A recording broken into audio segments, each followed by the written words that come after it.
शरीर से पुण्य करना और आत्मा से पुण्य करना, इन दोनों में अंतर।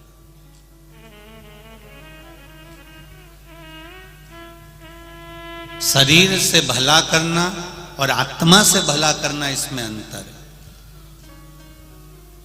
शरीर से सत्कर्म करना और आत्मा से सत्कर्म करना, इसमें अंतर है। जरा ध्यान देना।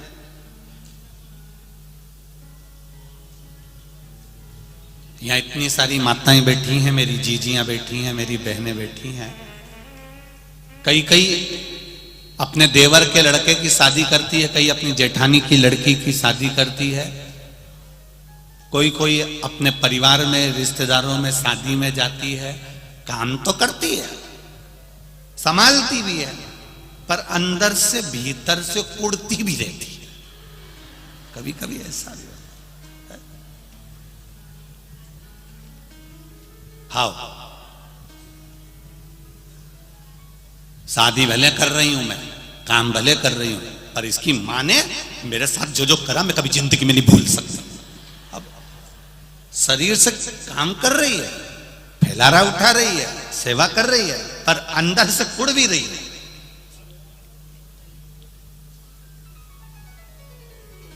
अब शरीर से जो किया सबको अच्छा लगा। हमारी चाची ने हमारी शादी में बहुत काम किया, हमारी मामी ने हमारी शादी में बहुत काम किया, हमारी मासी आई थी, उन्हें हमारी शादी में बहुत काम किया, मेरी बुआ आई थी, उसने मेरे यहाँ शादी में बहुत काम किया, मेरे भाई की लड़की आई, उन्हें हमारे यहाँ शादी में बहुत काम किया। पर अंदर से कौन देखे कि कुड़ कितना रही है? ये तो बाहर से दिखा कि काम बहुत किया।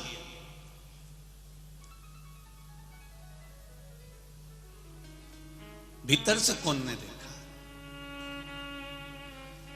शिव महापुराण की कथा कर रही है, भले शरीर से आप काम करो ना करो, पर शिव पुराण कर रही है आत्मा से हमेशा सबका भला करते हुए चलो, क्योंकि आत्मा वहां तक जाएगी। शरीर जाएगा क्या वहां तक? अरे बोलो री मालेगांव वाली जी, शरीर जाएगा? नहीं जाएगा। जाएगा क्या? वही आत्मा, वही जीव, वही चित्त, वही वृत्ति, वही छोटा सा जीव जाएगा, वो आत्मा जाएगी। अब शरीर से तो तुमने अच्छा काम करा, पर मन से अच्छा काम नहीं कर पाए, आत्मा से अच्छा काम नहीं कर पाए, इस हृदय से तुम सत्कर्म नहीं कर पाए, तो फिर काहे का तुम्हारा काम किया तुमने?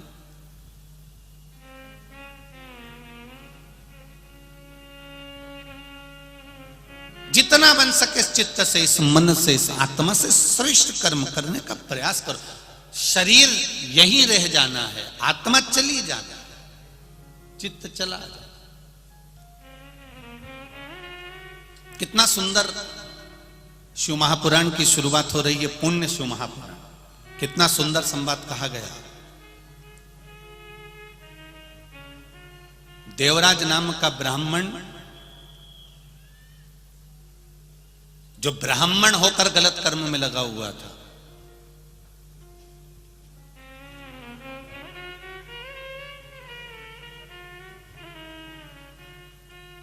शिव महापुराण की शुरुआत देखिए। देवराज नाम का ब्राह्मण जो ब्राह्मण होकर गलत कर्म में लगा हुआ है, शरीर गलत जगह पर लगा।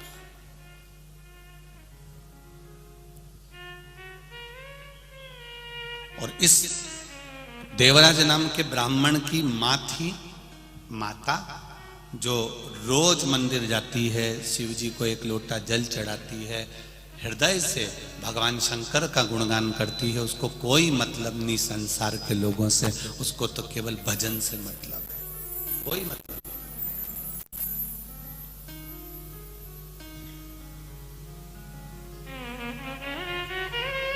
परिवार का, घर का अगर एक व्यक्ति भी शंकर भगवान को जल चढ़ा रहा है, शिव जी के मंदिर जा रहा है, शंकर भगवान पर एक लोटा जल चढ़ा रहा है, तो निश्चित है एक लोटा जल का जो पुण्य मिलेगा वो पूरे परिवार को तार देगा, कि निश्चित है। एक लोटा जल सारी समस्या का हल जरा जम के बोलो जरा, अच्छा सारी समस्या का हल कौन सा युग चल रहा है? जम के बोलो जरा, शिव युग चल रहा है। कलि युग तो लोग भूल गए है। रोज पहले सुबह से उठते थे और घर में लड़ाई झगड़ा क्लेश, ना जाने कोई नल में बाल्टी लगाए तो लड़ने बैठ जाए, पानी भरने जाए तो लड़ने बैठ जाए, थोड़ी झाड़ू निकाल के कचरा इधर कर दे तो लड़ ले, कोई साइकिल रखी है गिर गई तो लड़ ले, नींबू गिरा दिया कोई सब्जी वाले ने तो झगड़ा कर ले। तो कितना झगड़ा होता था। अब जब से शंकर भगवान की कथा सुनना चालू करी है, बोलो रे मालेगांव वाले, ईमानदारी से बोलना, गांव गांव से आए हो, किसी गांव में तुमने झगड़ा करते हुए देखा है किसी माताओं को आपस में? नहीं, क्योंकि शिव भक्ति का इतना बल हो गया कि माताएं तो माताएं, पुरुष युवान बच्चे छोटे छोटे बच्चे भगवान शंकर की भक्ति में ऐसे डूब गए कि एक लोटा जल लेकर मंदिर में जाते हैं, शिव जी को चढ़ाते हैं। मंदिर अगर पानी लेकर नहीं गए तो झाड़ू लगा देते हैं, सफाई कर देते हैं, पूरा मंदिर क्लीन कर कर बेलपत्री से फूल से भगवान शंकर का श्रृंगार कर देते हैं। इसको कहते हैं शिव युग। समाप्त हुआ कलयुग, वो शिव युग उनके हृदय में समाहित।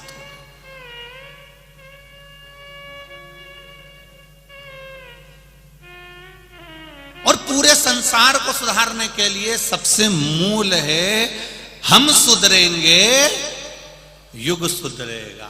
हम अपने आप को संवार रहे हैं, हम अपने आप को सुधार रहे हैं।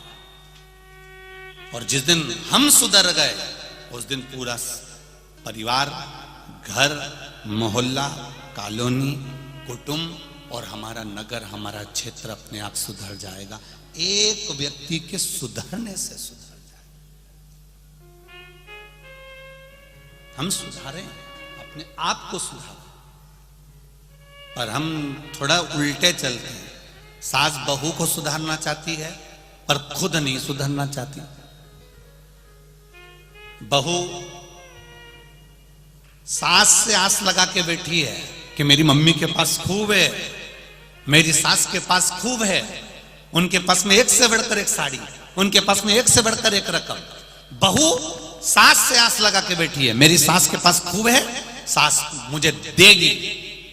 पर मेरा बहुओं से निवेदन है, तुमने कभी सास को कुछ दिया? जब तुमने कुछ नहीं दिया तो फिर आस काय को लगा के बैठी है कि वो देगी? अगर तुम मायके जाती और मायके से अपने पति के कपड़े लेके आई, अपने बच्चों के कपड़े लेके आई, अपनी छोरी का कपड़ा लेके आई, अपने कमरे को सजाने का सामान लेके आई, गई थी बैग भर के सामान लेके आई। जब यहां से गई थी तो एक बैग था, आई तो 4 बैग लाई। और जब इतना सामान तू अपने घर के लिए लेकर आई तो एक सामान अपनी सास के लिए लेकर आती, और सास के लिए लेकर आती तो सास भी तो कहती कि मेरी बहू जब जब जाती है तो मेरे लिए कुछ लाती है, तो वो भी तुझे कुछ दे देती। पर हमने केवल लेना जाना है, देना जाना कहां। और आस लगा के बैठी है, दिवाली पे मेरी सास से मैं कहूंगी मेरे को हार दे दो, दिवाली पे मेरी सास से कहूंगी मुझे पाटली दिला दो। सास भी सोच के बैठी है, आ तो जरा, आ तू एक बार आ जा बस।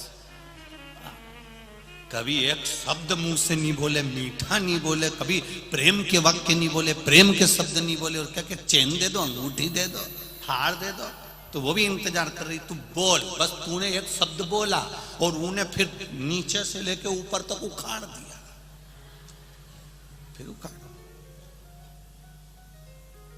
फिर कहने वाली ने तुरंत कह दिया, किसी के पिताजी रख के नहीं गए थे। उसने फिर बोलना चालू करा। तो क्यों, किस लिए? हमने क्या दिया है, हमने क्या प्रदान किया, हम क्या दे रहे हैं, हम क्या प्रदान कर रहे हैं? हम लेने की आशा रख रहे हैं पर देने की आशा। शिव पुराण कहती है, हम भगवान शंकर को एक लोटा जल जब घर से ले जाते हैं पानी भरकर, शंकर भगवान को जब चढ़ाते हैं, वो जल का पात्र, वो लोटा खाली नहीं आता। तुमने जो शंकर भगवान के चरणारविंद का जो चरणामृत लिया है, जल लिया है, चरणोदक लिया है, वो उस लोटे में, उस कलश में डाल लिया, उसको लेकर आ रही हो। वो कलश खाली नहीं है, वो ना जाने कितने कुबेर के खजाने से भरा हुआ कलश है, वो खाली नहीं, उसको भरा हुआ।